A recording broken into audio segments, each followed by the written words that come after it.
A veces uno se identifica y uno dice, domingo, Canal 51, CMT y el programa. Y el programa se llama Sofía y a veces uno se identifica y uno dice reportera. Y yo quiero identificarme porque soy demócrata por vocación y por oficio, antitotalitaria y por lo consiguiente antifidelista.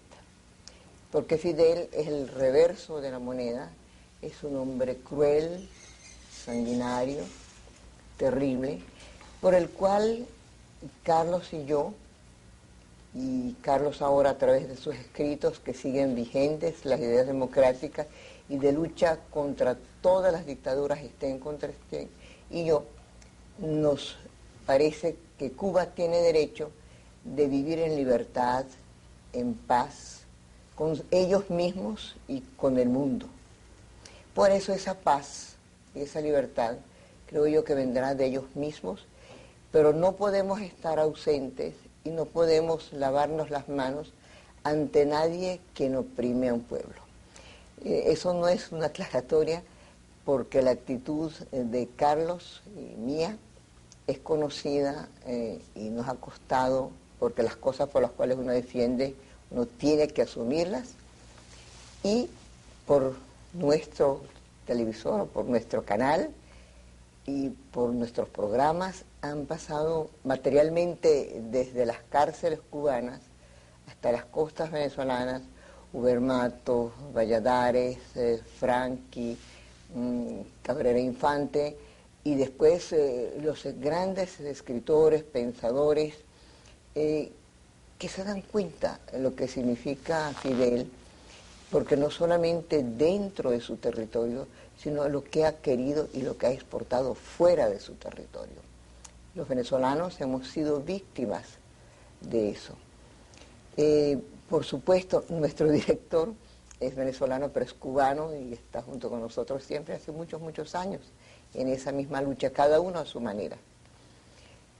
Viendo que toda esta gente nos contaba su historia, hoy tengo un personaje que no nos viene directamente de las cárceles, pero que viene de un paraíso perdido a otro paraíso perdido, o de un infierno ganado a otro infierno ganado, porque viene esta vez de Estados Unidos, pero que está muy unida a Cuba, que es Alina Fernández, que es de Cuba y que ha pasado por todas las cámaras importantes de este país, por todos los colegas importantes de este país, y que me toca la dificilísima tarea de entrevistarla de última.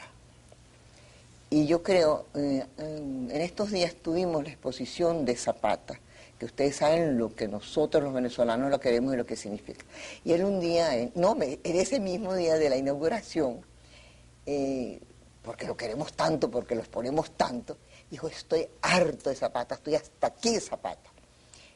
Él mismo. Y yo le pregunto a Lina si no está obstinada de repetir su cuento a gente muy importante en grandes estudios. Nosotros somos muy potentes pero pequeñitos. Nuestro canal es el más pequeñito de todos. Yo creo que soy la más chiquita de todas las entrevistadoras, mido 1,5 metros. Y te confieso que sin duda tu entrevista me produjo mucha angustia, porque yo supongo que no vas a repetirme el mismo cuento, porque tú estás obstinada de repetirlo. Exacto, y repito lo que dijo Zapata de sí mismo, Estoy obstinada de Alina Fernández hasta aquí. Y todavía un poco más cansada porque nunca en mi vida he hablado tanto de Fidel Castro como en la presentación de este libro. ¿Pero por qué tienes que hablar tanto de Fidel? ¿Tú no crees porque la gente que me no pregunta. vale la pena? Pero no hablemos de Fidel. Ni siquiera que eres hija de Fidel. Aleluya. Eso no importa. Hablemos de ti. Aleluya. Eso es lo importante, ¿no? Por ejemplo, yo cité a gente que, sin hablar de, te voy a decir Franco, que es lo mismo, quizás, bueno, lo mismo, sin hablar de Fidel, han luchado y siguen luchando, cada uno a la manera que escogió. Y perdón que quiero hacer un paréntesis para darle un gran abrazo y una gran felicitación por la lucha tan seguida, tan extraordinaria de Fontanilla, que ha sido quien nos ha proporcionado esta entrevista. Pero ¿por qué con Carlos Alberto Montaner, por qué no ha sido ese libro tuyo que vienes a promover, y por eso has tenido que hablar del libro, de ti y de ese señor que te dio los genes, ¿o no? Que es este. ¿Por qué no tiene prólogo? ¿Y por qué no te lo prologa Carlos Alberto, que es como hermano nuestro de Fontanilla, o Cabrera Infante, o Frankie, que es una persona que tú y yo estimamos? Bueno, lo primero es que ya tiene un título que predispone, ¿ves? Que fue una decisión. No a ellos. Oh, no, te digo al lector, ¿no? Porque el subtítulo este que dice Memorias de la hija rebelde ya predispone al lector a encontrar cierto material que no es para nada el contenido del libro. Entonces pensé, y tal vez me debo haber equivocado y estoy segura de que sí, de que darlo a prologar hubiera sido también predisponer. Y toda esta gente a quien, qué sé yo, para mí hubiera sido un honor que me prologaran el libro, ya también están catalogados, ¿no? Como por ejemplo anticastristas. Y la idea no era que se me tomara por ese camino, sino que fuera una voz de una mujer per se, que habla su historia, que cuenta su historia en primera persona y que está hablando de la vida en Cuba, pero sin eso que ya hubiera... la conocemos, es decir, lo que es interesante es esa mujer, porque generalmente esa historia, de una manera u otra, vivida por un hombre, por una mujer, o por las personas que realmente sentimos la genética democrática, ni siquiera como obligación, sino uno respira de una manera o muere de una manera. Entonces, esa es la persona que me interesa. Y además, esa persona, lógicamente, produce un libro. Y ese libro produce reacciones. Yo conozco a una persona que realmente deliraba con el libro y que me obligó a releerlo, porque mi primera impresión no me agrada el libro, pues, no me agrada. Y me dijo, te equivocas, esa persona es Maki Fernández, una Mara. Maki Arena es una espléndida reportera. No es que yo lo leí hasta la madrugada y tú tienes que volverlo a leer. Eso no es la impresión que tú tienes, etcétera, y todas esas cosas que dicen. Después vi la pasión que un periodista tan agudo como Bailey recomendaba el libro, que ya para un periodista es comprometerse con el libro. Pero él es de Miami, entonces... Bueno, pero antes fue de Perú y escribió un libro tan valiente. Él es un muchacho muy valiente. Exacto. Pero hay una cosa que es la sangre, que en tu caso tú la usas muy bien, tu sangre, para vivir de esa sangre. Y él también, él no puede vivir de otra manera en Miami. Para él era necesario, porque los cubanos en Miami son más fuertes que en Cuba. En Cuba no pueden hablar.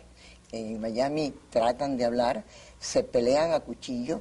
Y tú formas parte de que se peleen más a cuchillo, porque al tomar parte por ti, ya es un grupo más, porque antes eran los que estaban contra Uber y después estaban... Para nosotros era dificilísimo.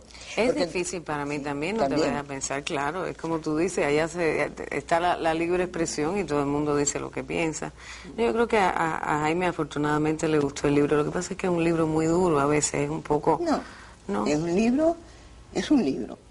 Ahora, esa cosa de escribir, ¿qué escribías tú antes? Uy, yo quemé una montaña de poemas a los 30 años. Eso es lo que te queda, Fidel, de quemar libros como Hitler. Probablemente, pero yo lo hice en el jardín de la casa de mi madre. Así que no le hice daño a nadie más que a mí misma, finalmente. Porque ¿Y tú crees que ese libro te puede hacer daño? No, hablaba de este montón de hojarasca que yo quemé, que era lo que escribía, porque siempre he tenido la compulsión de escribir. Este libro, hacerme daño, no lo he calculado de esa manera. Yo creo que esto es una cosa entrañable, es un gesto de pasión, es casi como un hijo. ¿Y ya qué calculabas con esto? Nada, porque es que cuando uno entrega esto es como dar a luz. Uno tiene un hijo y después es buenísimo, es una maravilla. Yo tengo un milagro de hija, o también hay de estos que salen malos y hacen horrores a los padres. ¿Una hija buena o una hija mala? Yo no soy una hija ensañada particularmente, pero bueno, a estas alturas, ¿quién me lo va a creer, no? ¿Por qué no te lo van a creer? No sé. ¿Qué razones hay en tu persona para que no te crean? Tú eres suficientemente, como tú hablas mejor inglés que yo, reliable, tú eres suficientemente... ¿sí? ¿Sabes qué pasa también? Que estarse defendiendo es desagradable y he descubierto que quedan una cantidad de fidelistas apasionados que no entienden ¿Pero nada. qué te importa? Nada. Entonces, ¿por qué escribes un libro contra eso? Porque hay tantas cosas extraordinarias en tu vida. Es decir, tú asumes ser una mala hija porque hablas. No, yo no Claro, lo asumo. Lo asume tú lo asumes una en cierta parte de la como gente. tú lo asumes, por lo menos lo haces, escribes tan bien que ya no te puedes desligar de lo que centenares de lectores te ven. Como madre no te ven como una maravilla. Como hija, bueno, la gente freudiana lo ve de una manera, los junguianos de otra, y eso no nos interesa. Ahí está. Ahí está. Eso, para los que hemos tenido un poco de lectura de eso. El otro día alguien me decía, me pasó nada. Pero tú sabes, eso es un problema. Pero a estas alturas, hablar, si estabas enamorada de todo, por Dios, no somos tan adolescentes en el conocimiento humano. Entonces, ahí hay una persona que o bien quiere usar su experiencia, en buen sentido digo la palabra usar, para ayudar a algo. ¿Tú crees que ese libro, que realmente para Fidel es Peanuts, Claro. lo va a rozar? ¿Tú crees? Tú sabes que la gente me dijo, no, tú no puedes contribuir a que, por una u otra, porque ella viene aquí para ver si entonces cuando venga Fidel no van a, para la gran cumbre. Pero eso es infantil. Todo es infantil, muchas de las reacciones son infantiles. Sí. Ahora, lo malo es que tú estás montada en un carrusel. ¿Escogiste bien tus compañeros? Aquí sí. No, pero en todo, porque mira que para uno que es cubano de alma, me es difícil, porque si invito a uno, disgusto a otro. Y son peores que todo. Yo me pienso que va a pasar cuando pase Fidel, cuando le hagan ceñitas a Fidel de alguna manera, pues tú lo verás. Yo creo que primero nos vamos a abrazar en familia, que estamos todas divididas. Pero bueno, básicamente Tú eres optimista. Yo creo, claro, obviamente. Mira, las videntes allá, tú tienes sangre cubana por todos lados, creen en el vudú. Mira allá, eso no se van a abrazar nada, van a haber chorros de sangre. Dicen las videntes. Sí. Bueno, esperemos siempre que no. Yo no creo en las videntes, pero de que vuelan, ¿no? Sí, de que vuelan. No, bueno, todo el mundo tiene que estar predispuesto también a la idea de que correrán chorros de sangre, pero hay que tratar de evitarlo. Así que haremos siempre todo lo posible, ¿no? Yo creo que este odio es propiciado por el régimen, esto de llamar gusanos a tu familia que está en Miami, que además te alimenta. Óyeme una cosa, sé que tú hablas muy bien francés y que eres lectora. ¿Te acuerdas que Gide ya en su época no tenía miedo de ser calificado lo que sea y decía, je hais la familia, es de detestarse, aunque sea con una máscara de bondad, decir bendición papá, bendición mamá, o como los católicos o los judíos o los musulmanes, darse golpe de pecho, arrepentirse? Si no fuéramos mundo, y las máscaras y los carnavales. ¿De qué se disfrazaría Lina? ¿Para qué? ¿Para volver? ¿Para seguir viviendo? ¿Tú vives o estás viviendo una muerte? No, yo creo que al contrario, estoy saliendo de una especie de sepulcro, ¿no? Porque allá uno, con toda esta privación total de elecciones en la vida y todas estas conductas metidas a la fuerza, pues no vive, sino que respira y vegeta. Y cuando uno cumple así 40 años, pues ya te podrás imaginar que está casi momificado en sí mismo. Yo he tratado de ver, para ver si aprendo a mis colegas, no cómo entrevistar, que mucho aprendería, sino de cómo entrevistar a Lina, que es un personaje difícil. Y eso debe ser agradarte mucho, ser personaje complejo y difícil siempre gusta. Gracias. Siempre me gusta mucho. El vestido negro es simbólico de luto por Cuba, es simbólico de luto por un luto que estás elaborando por tu libro, que ya conoce el lenguaje psiquiátrico. No, ¿sabes ¿O tú elaboraste tu luto? No, lo que pasa es que básicamente con el negro uno no se equivoca, pero por ejemplo en Nueva York, porque yo vivo en Queens, en Nueva York cuando hay estas protestas que se hacen por, sí, yo sé, por la ONU y todas estas cosas, pues las mujeres cubanas van vestidas de negro. van vestidas de negro porque es que sí, es por lo menos si no es un luto, es un sentimiento de sobriedad. El negro también además parece ser un color elegante con el cual es difícil equivocarse, a no ser que vayas de negro cerrado en pleno verano, pero parece que también en verano se usa. O sea, que hay varios motivos. Y por otro lado me simplifica el equipaje porque llevo 2 meses que parezco un caracol y me mudo con la casa a cuesta. Bueno, pero eso del caracol a casa puesta yo lo oí, es una buena respuesta. Yo conozco casi todas tus respuestas y las que no sabes, eres muy hábil respondiendo. Cuando no quieres responder, dices algo que casi obliga a hacerte una cuña y yo lo hago con mucho placer. Dice, mira Lina, ¿qué opinas tú de Acción Democrática, tú que esta mañana estuviste allí? Entonces me dice, lea mi libro. Y entonces uno enseña el libro. Eso es lo que voy a hacer, al decirle que negro son los cauchos de Pirelli. Y Pirelli lleva la cultura.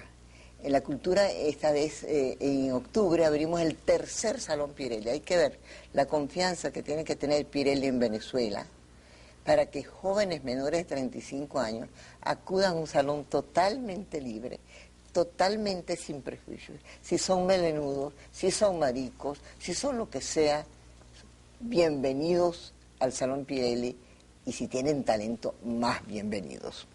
De manera que yo creo que hoy día, Lina, hablar de Fidel es como hablar de ese caracol que nadie quiere entrarle, porque sin ajo no sabe a nada. Es verdad. Entonces tú eres el ajo de ese caracol. No. Porque es lo que le da sabor. Exacto, a mí a veces me usan de condimento, es probable que sí, para alguna gente sí, pero yo no me siento el ajo del caracol. ¿Qué te sientes tú? Mira, en estos momentos me siento tan cansada. Si quieres terminar la entrevista. Bueno. No, que si haces eso me voy a sentir muy triste, además de cansada. Yo me sentía muy defraudada, porque te vi muy bien con mis colegas y estaba muy envidiada. Decía ser la última, es difícil. Llevo mucho tiempo esperando esta entrevista porque los cubanos de acá y de Acuyá y de otros lugares te conocen muy bien y te quieren mucho y te respetan mucho. Pero tú sabes que basta. Tú puedes hacerle a un artista, tú que eres artista, si tú lo eres dices. creadora. Sí. Bueno, creadora. Los artistas, los seres que hacen algo hermoso son creadores, son artistas, cualquier cosa que hagan. Yo creo, por ejemplo, y a mí me gusta adularle a Daniel. Daniel con la cámara es un creador. Él sabe lo que hace y me ha ayudado en todos los casos. Y entonces yo creo que tú sabes exactamente lo que quieres hacer y a dónde vas con esa apariencia. Tú tienes una cosa que te hace mucho bien, un aspecto de fortaleza. Y después juegas a una debilidad, una cosa, es pobre niña. Me dijo Maki, pero es que tú no sabes, porque Maki es además de lo que yo no tengo, buen corazón, ¿no? Entonces me dije, tú sabes, esa pobre niña, ella duerme en un colchón en Queens. Entonces tú me vistes con esa persona que sabe leer al revés, seguramente aprendió de tu padre. Y en el minuto que yo me descuidé, tuviste una pregunta que yo tenía escrita, que decía, si duerme en un colchón, ¿cómo paga un psiquiatra? Porque una de las cosas más caras es verse en un espejo que uno podría hacer fácilmente. Entonces tú has ido en casa a un psiquiatra, ¿por qué? Yo no he ido a ningún psiquiatra, no sé de dónde salió semejante falacia. ¿Por qué lo oí en una de las entrevistas? No. En Cuba no puedes evitar. En Cuba tú ingresas con una úlcera y te atiende la úlcera un psiquiatra. Entonces, pero es que es verdad. Sí. Es verdad. En Cuba fusilaron a Ochoa y a los hijos les mandaron un psiquiatra para que... Para decir que estaba... Sí. Pero fuera de Cuba yo... ¿Y Fidel se veía con un psiquiatra? En mi vida he tenido ¿no yo creo que Fidel lo que recibieran los informes que estos psiquiatras hacían de los casos que a él le interesaban, ¿ves? Una forma un poco retorcida de comunicarse. Pero fíjate que el psicoanálisis, como en todos los países totalitarios, estaba prohibido, no sé si ahora... No, ahora la sociedad lacaniana y la sociedad freudiana han podido ver y dolorosamente lo que llevaban para La Habana, además de los libros, pero que ya era una cosa, llevaban comida, sardinas, etcétera. Y entonces es difícil hablar de análisis o hablar de pintura, hablar de eso, cuando al fin y al cabo uno comienza por por Exactamente. Bueno, y en cuanto al colchón, es un asunto circunstancial. Yo estoy quedándome en casa de una amiga a quien le rento una habitación, porque estas cosas a veces Pero el los libro grandes te va a dar favores se pagan. dinero. Claro, pero llevo tanto tiempo con el caracol a cuesta que no me... Esto es el último de los programas, pero vas a otro país y vuelves a contar tu cuento y la gente se emociona, gente que lloraba, con tu cuento se lloraba. Podrías trabajar en una telenovela de esas fantásticas. Ay, nadie me ha propuesto nada. De ningún tipo. Para Pero mira, trabajar es que así, ¿no? además una cosa, es que si irías casado a un psiquiatra, y tú eres una mujer frígida, porque te casas con un marico, dejas a otro, le pones cacho a otro, nunca encuentras nada. Pero entonces le diría, ¿pero qué le pasa, señora? Usted es tan bonita, tan joven, premenopáusica. ¿Pero qué es eso? Eso es cubanismo, ¿No? ¿sabes? Sí, claro, sí. No harías eso. Había que casarse por varios motivos. Sí. Varios motivos. Era la mejor manera de resolver que te entregaran la libreta de abastecimiento, correspondencia. O sea, estas locuras tienen sus motivos, tienen sus circunstancias muy especiales y muy cubanas. Y bueno, por otra parte, ¿sabes qué? Tú te referiste a Valladares, a que los cubanos nos tratamos con cuchillos. Oye, sí, mira, sí. Mira qué cosa más linda, a lo mejor mucho de tu público no recuerda quién es Valladares. Valladares es un preso. Porque a mí me impresionó, y eso después publicó los libros, y después su paz, todo eso lo hemos Valladares estuvo seguido. preso toda su adolescencia. 20 años. Exacto, toda su adolescencia, hasta parte de su adultez. Lo sacaron de la cárcel política cubana con la mediación del gobierno francés hace muchísimos años, y él era una de las personas que me estaba esperando en España cuando yo me escapé de Cuba, porque él fue uno de los que facilitó que yo me escapara de Cuba. Mira qué cosa más linda. Una cosa que me encanta lo que me dices de Armando, porque yo no tengo la emoción a flor de piel, ¿no? Es decir, me parece que no es bueno, es peligroso para uno mismo concederse cosas.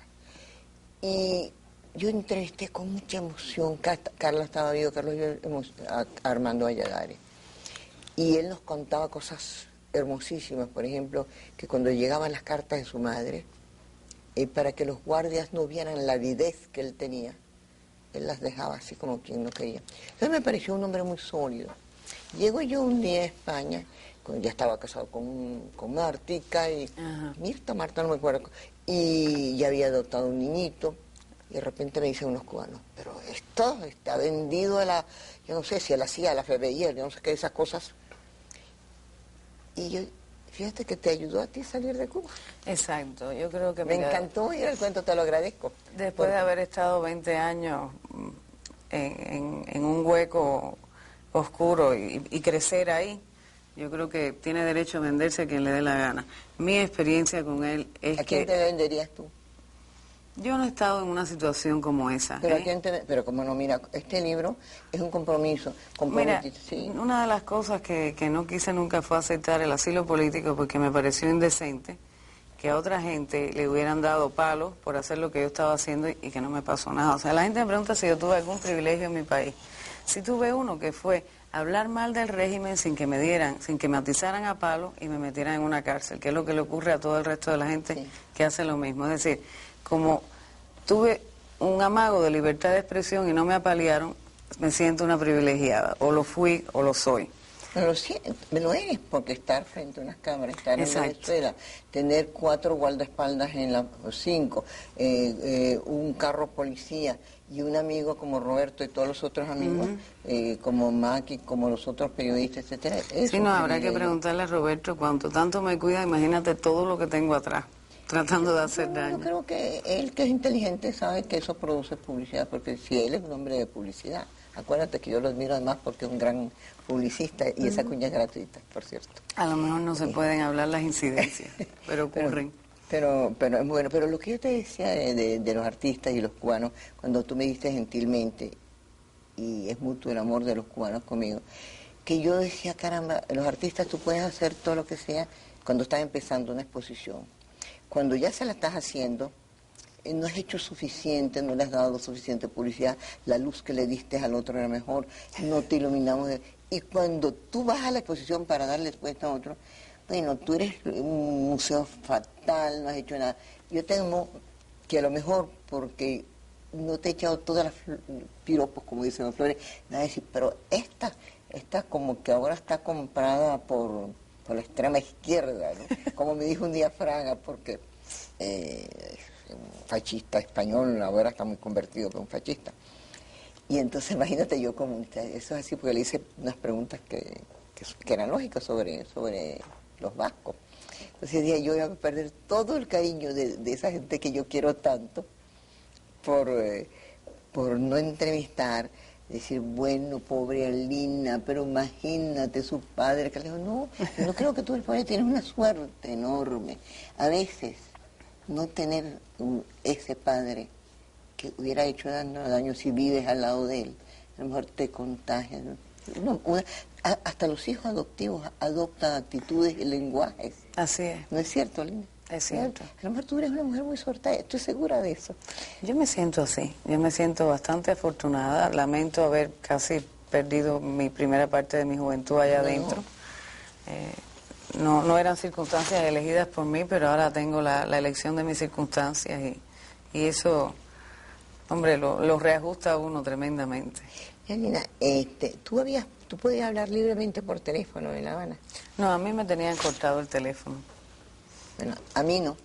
Por eso es que yo amo la CanTV, porque yo puedo hablar por teléfono, hablar por celular, hablar por movilnet, decir lo que quiero. Además decir que en este caso, si no hubiera sido por la CanTV, ustedes no tendrían la extraordinaria exposición de Zapata con internet. Ustedes ponen, ay, déjenme ver si yo tengo las siglas. Ay, ¿dónde está mi catálogo? Mire, este es el catálogo y aquí están las siglas. Déjenme decirle en la dirección, mire, porque yo también sé hablar de internet. Los periodistas hablamos de todo, sobre todo lo que no sabemos. HTTP, esas rayitas que no sé cómo se llaman, www.cantv.com.b, y ustedes ven Zapata en la galería virtual de la CanTV. Mira, Lina, tú hablas mucho de tu juventud perdida. Hay un libro que se llama El ocaso del patriarca, que es de García Márquez. ¿Tú crees que tú estás en el ocaso de tu vida? No, pero bueno, afortunadamente tampoco soy el patriarca. Bueno. No, yo creo que no. ¿Eres matriarca?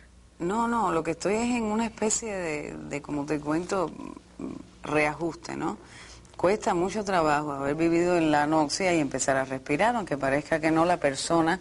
Luego, todo este régimen que lo que le hace a uno mentalmente es convencerlo en que es tercermundista, uno se resigna a cosas, se resigna a una miseria sin dignidad ninguna, porque es inútil. Se resigna a no poder elegir o no poder seguir una carrera con triunfos y con todo lo que le traería normalmente. Se resigna. Fracaso. Exacto, se resigna a que una especie de entidad maléfica decida por uno la vida que uno va a llevar. Y cuando sales de este estado te cuesta mucho trabajo empezar a pensar con propiedad, porque además sales minimizado, sales convertido en una especie de trapo que... Pero entonces tú tienes lo contrario en un caso, tú tienes como los que creen, digamos, que de una vida después de la vida, tú tienes una vida después de una semimuerte, ¿no? Exactamente. Sí. Exactamente. Ahora, el ocaso patriarca lo escribe el Nobel García Márquez, que es, digamos, curruña, no sé si ustedes usan esa palabra, como hermano de Fidel. ¿Para ti es un mal escritor, una mala persona? ¿Cómo No, mal escritor, bueno, no voy a hacer yo distintas declaraciones a la Academia Sueca, que Dios me libre. No, para mí es un escritor muy agradable, poco comprometido. ¿Tú lo viste cuando estabas en La Habana? Sí. ¿Lo conociste? Sí, lo conocí. Y como él es tan mujerero y le gustan tanto a las mujeres, y tú eres muy linda, ¿qué te decía? No, nada, fueron encuentros agradables y yo básicamente estaba buscando una ayuda, pero estaba tratando de lograr que me dejaran seguir casada con un señor mexicano a quien amé muchísimo y necesitaba la mediación de él porque esta boda Fidel lo puso furioso, agresivo. Sí. Entonces, si te casas con él, dice Fidel. Ajá. Por lo menos dice tu libro. Sí. Bueno, fui buscando prosélitos, ¿no? ¿Y qué te dijo? Él dijo que con Fidel se podía hablar de todo, menos de asuntos personales. Fue su respuesta y después me contó algunas de sus experiencias cubanas, que dice que él, más surrealismo del que encuentra allí no ve en ninguna parte. ¿Tiene realismo mágico ahí? Sí, yo creo que sí. Por lo menos tiene un surrealismo mágico, no sé si realismo, pero surrealismo mágico sí tiene allí. Bueno, ¿Quién usa a quién? ¿Fidel a García Márquez, García Márquez? Yo lo que digo es... Tú has visto, viste. Sí. Yo no conozco a Fidel, pero conozco a García Márquez. Lo que pienso es que a Fidel le hace mucha más falta a García Márquez que a García Márquez Fidel. Bueno, García Márquez está cómodamente fuera de Cuba ahora. Exacto. Y además estaba muy cómodamente dentro de Cuba. Pero bueno, esta especie de compra, o no voy a hablar en estos términos de este caso, esta especie de atraer a la intelectualidad es una historia tan vieja como la revolución, ¿no? Claro. De algún modo... Pero nunca nadie ha tenido más éxito la cultura que en los países dictatoriales, porque los atacaban, si en Rusia Sájarov y el Solzhenitsyn los atacaban mucho más que cualquiera, de manera que hay como una mezcla de sadismo o de horror, pero se fascinan con los cultos, con los escritores, le encanta que No los es que se halaguen. fascinen con los cultos y con los escritores, Los es que usan, forman parte de su aparato de propaganda. Entonces los invitan allá y los llevan y los traen y les dan esto y les ponen lo otro y salen diciendo que nunca los han tratado tan bien en la vida. Nunca han tenido ocasión, de verdad. Por ejemplo, tú que podías decirle, mira, Gabriel, Gabo, vamos a ver la otra Cuba. ¿No pudiste? No, en realidad no tuve muchas ocasiones de compartir con él. Habrán sido 5, 6, 7, qué sé yo. Yo creo ¿Nunca que... en presencia, Fidel? ¿Eh? ¿Nunca? No. Él estrenó una obra ya que era un monólogo y cosas así. Y bueno, fue muy ocasional el trato también. Y después yo estaba en una posición muy disidente, ¿no? O sea que no era una maravilla en este caso tratar conmigo. Y él, yo creo que es una persona sumamente inteligente y sensible y que el hecho de que yo le quisiera mostrar o no a la otra Cuba no le iba a interesar un pito, hablando en... ¿Tú en aquel entonces claro. no pensabas en el libro? No. Yo empecé a escribir en el año 93. Entonces me escapo con un contrato a cuestas y a finales, a resultas de esto, tengo un libro impublicado. Después de que al editor en Berlín le ocurrieran una serie de accidentes y a cuya conclusión nunca me devolvió ni mi manuscrito, ni mis fotos, ni noticias de ruptura de contrato. No es este. Este me ha costado 3 años y medio de colar por los filtros de estos intelectuales amigos. Pero si no hay nada más fácil que publicar un libro pro Fidel o un libro contra Fidel, lo que quiere decir que sigue siendo un punto, y voy a hablar, y no tengo nada que ver con Fidel en este caso, un punto omega. Mire, lo tengo así, porque es el nuevo modelo del Constellation. Y yo le dije a la gente maravillosa de Cupero, ustedes me lo dan porque yo, como reportera, tengo la obligación de comunicar las buenas nuevas, los buenos libros, la gente nueva, caras nuevas. Por eso que yo no entrevisto políticos, porque dicen tantas mentiras, hasta que no digan una nueva, no. Entonces, ustedes ven, tienen el nuevo modelo de Constellation. Tú eres un nuevo modelo de las apasionadas políticas, de esas políticas extraordinarias que van, como quien va con la Biblia, con el Cristo, con Mahoma. Son las únicas que triunfan en las ideas, es decir, las Golda Meir que lograron Israel o la India. Yo no estoy hablando de las gobernantes, no hablando de la Thatcher o eso, porque hoy día es casi común que una mujer pueda llegar a tener cargos muy importantes. Pero hay algunos de esos personajes matriarcales, para no decirlo del matriarcado, por los cuales uno es el punto menos de ellos, el punto por el cual les gusta especialmente. Aquí en Acuérdate, la pasión era a ti, por ejemplo, la pasionaria en España, Golda Meir con sus ideas para formar Israel, Indira Gandhi, que llega pues al estar... ¿Tú dices para mí o para sí, ella? para ti, para ti. Para mí es que no tiene uno acceso a información allá adentro. No, La pero mayoría, hoy día ya tienes tú acceso. no te creas, llevo 3 años nada más y a veces no sé ni dónde buscar, ¿entiendes? Y otra cosa que me sucede es que como vivo en los Estados Unidos y llegué sin hablar ni jota de inglés, pues he tenido que aprender el idioma sobre la marcha y me cuesta trabajo leer. Entonces, ahora que tengo acceso a todo, pues soy ignorante. Pero consigues una cantidad de libros en español. Todos estos cubanos, que son no cubanos, sino grandes escritores universales, ¿ya lo has leído? ¿A quién? ¿A Guillermo? A Guillermito, a Arenas. Alejo, a Arenas. Sí, claro. Sí, a ellos sí. Sí. ¿Cuál te es más cercano? A mí me gustan todos tanto, pero en la crudeza de la exposición y en el desencanto por supuesto, porque Guillermo es la nostalgia, pero Reinaldo Arenas es la desesperanza. A Reinaldo, sí, y ahora hay una escritora de esta generación también, tal vez yo sea 2, 3 años mayor que ella, que se llama Zoe Valdés y está viviendo en París, que la recomiendo muchísimo porque es esta gente que está siendo libre de escribir simplemente porque está en el exilio. Esta maravillosa poetisa que acaba de morir, que tuvo... Dulce María. Sí, ¿qué tal? Sí. ¿Tú la has leído? Esa es una esencia de feminidad cubana. Si tú ves, todas las cosas son como distintas, sí.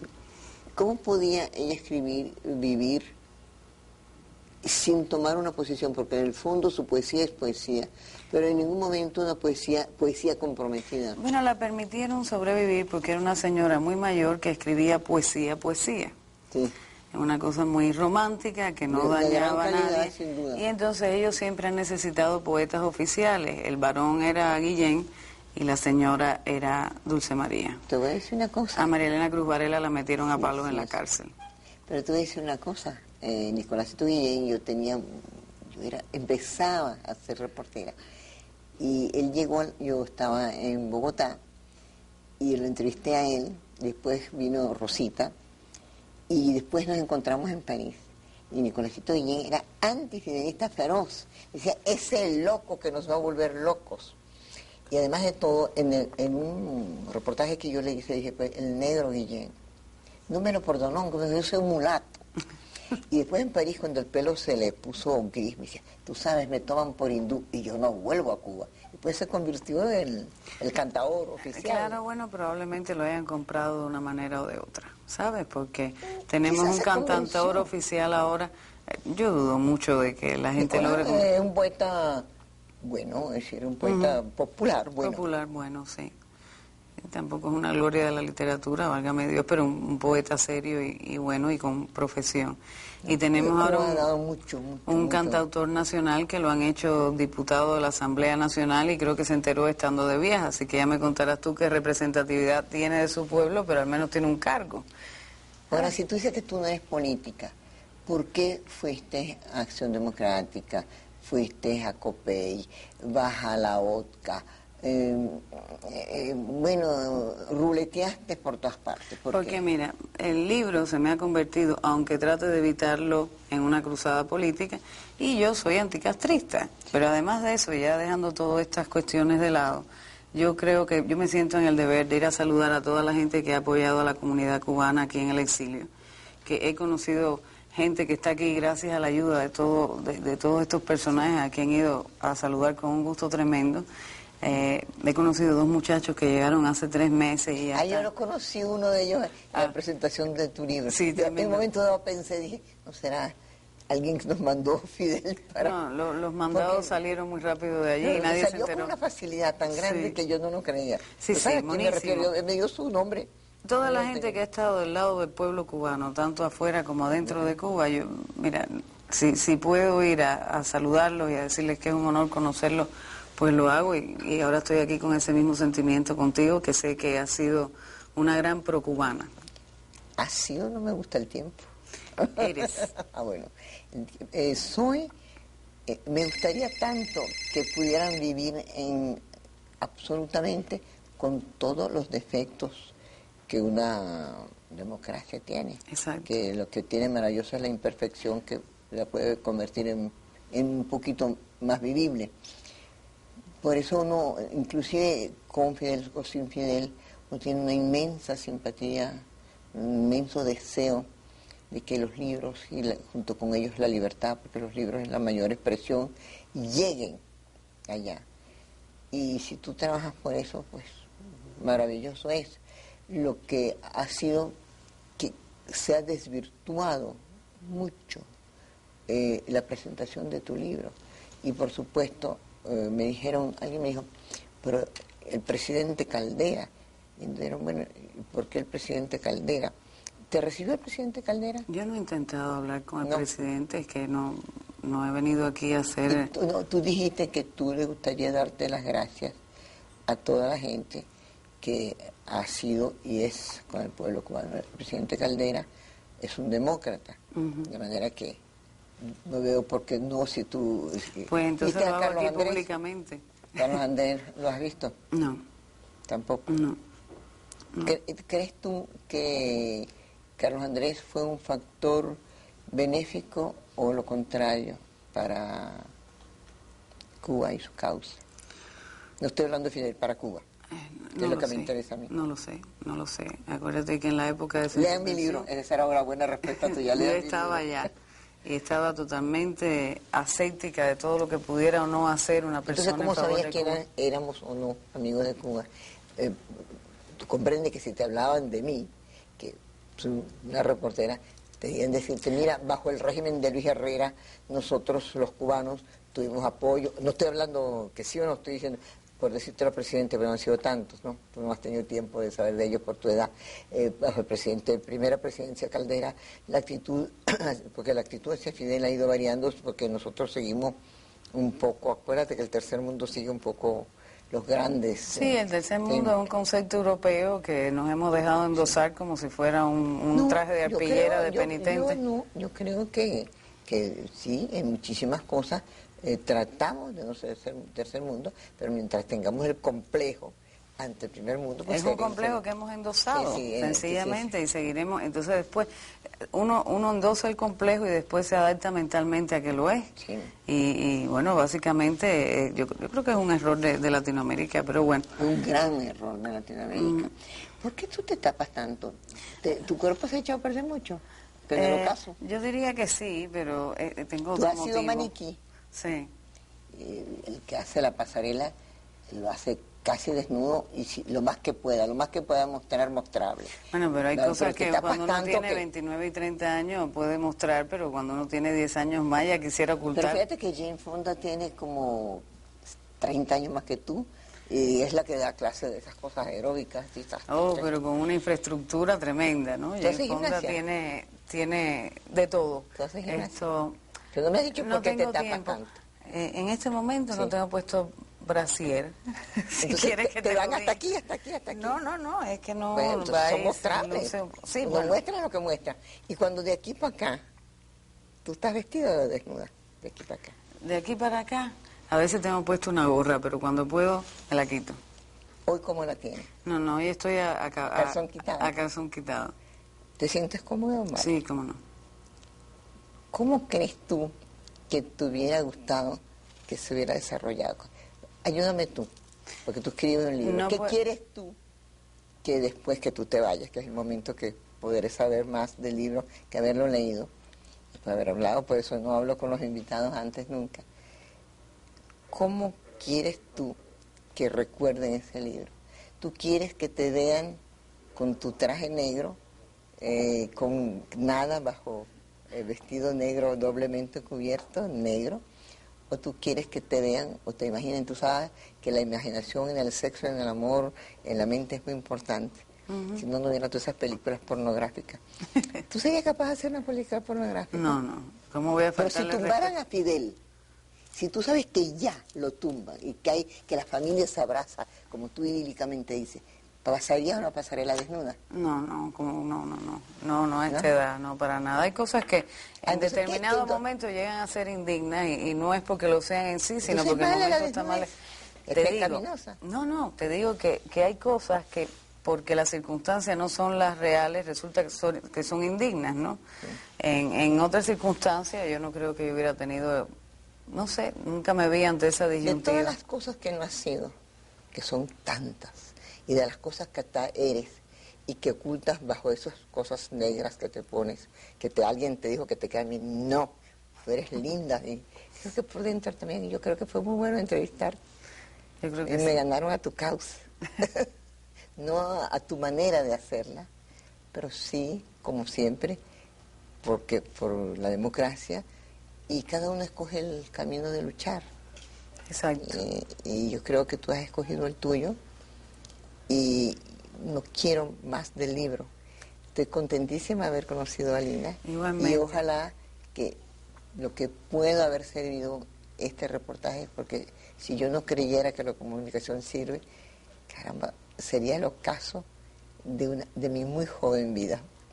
Muchas gracias, Lina, de estar con nosotros los venezolanos, que queremos mucho a los cubanos, también cada uno a su manera. Ah, por cierto, ¿viste a Teodoro Petkov? ¿Hablaste con él? No. ¿Tú crees en las conversiones? ¿Tú eres creyente? ¿Tú crees en Dios? Sí, pero no del modo formal. En las conversiones, yo creo que es perder el tiempo tratar de convertir. Y hay gente que es más o menos importante y no sé si en este caso el esfuerzo valga la pena.